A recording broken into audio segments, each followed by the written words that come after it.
రాగి ఇడ్లీలు సాఫ్ట్గా పర్ఫెక్ట్గా రావాలంటే నేను ఈ వీడియోలో చూపిస్తున్న కొలతలతో ట్రై చేయండి. మనం రేపు మార్నింగ్ రాగి ఇడ్లీ చేసుకోవాలనుకున్నప్పుడు ఈరోజు మధ్యాహ్నమే నానబెట్టుకోవాలి. దీనికోసం 1 గ్లాసు బియ్యం, 1 గ్లాసు మినపప్పుకి 1 గ్లాసున్నర తైదలు వేసుకోవాలి. ఇంకా దీనిలో 1 టీ స్పూన్ మెంతులు, పిడికెడన్ని దొడ్డటుకులు, పోహా అటుకులు ఉంటాయి కదండి, అవి వేసుకోవాలి. 2-3 టైమ్స్ వాటర్తో మంచిగా కడుక్కున్న తర్వాత వాటర్ వేసి పక్కకు పెట్టుకోవాలి.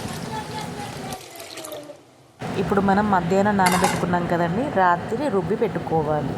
అలా అయితే మార్నింగ్ మన ఇడ్లీలు పర్ఫెక్ట్గా వస్తాయి. ఇడ్లీ పిండి మిక్సీలో కంటే ఇలా గ్రైండర్లో రుబ్బితే చాలా బాగుంటుంది.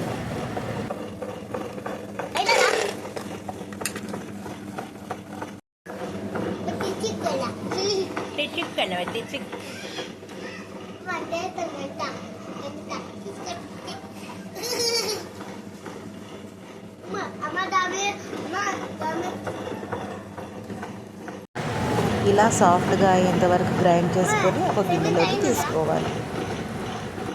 ఇడ్లీ పిండిలో కొంతమంది వంట సోడా వేసుకుంటారు, కానీ నేను ఇక్కడ వంట సోడా ఏం యాడ్ చేయట్లేదు. ఈ విధంగా మనం మధ్యాహ్నం నానబెట్టుకొని రాత్రి రుబ్బి మార్నింగ్ చేసుకుంటే పర్ఫెక్ట్గా వస్తాయి. ఇలాంటి వంట సోడా యాడ్ చేయడం అవసరం లేదు. రాగి ఇడ్లీ తింటావా? రాగి ఇడ్లీ ఇడ్లీ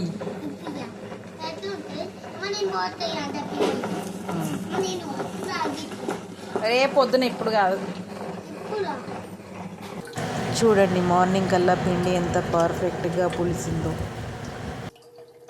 సేమ్ ఇంగ్రీడియంట్స్తో ఇదే బ్యాటర్ను కొద్దిగా వాటర్ యాడ్ చేసుకుంటే దోశలు కూడా వేసుకోవచ్చు.